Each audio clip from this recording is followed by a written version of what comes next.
Hello guys, welcome back with me again in this channel. On today's tutorial, I'm going to show you how you can find the history of install apps on your Google Play Store. So if you want to see the list of apps that you installed in the past on your Google account, Google Play, here's how you can do that. So open your Play Store apps on your phone, then click on your profile at the top right corner.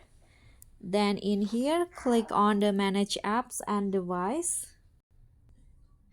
and click on Manage.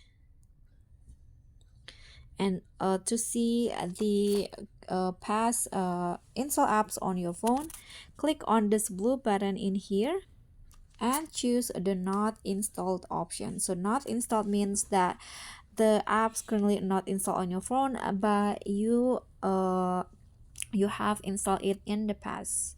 And if you want to reinstall it, you can just click on the apps and here click on the install button again. And that's all from me. Thank you so much for watching. Don't forget to like, comment, and subscribe. Also click on the thanks. Bye.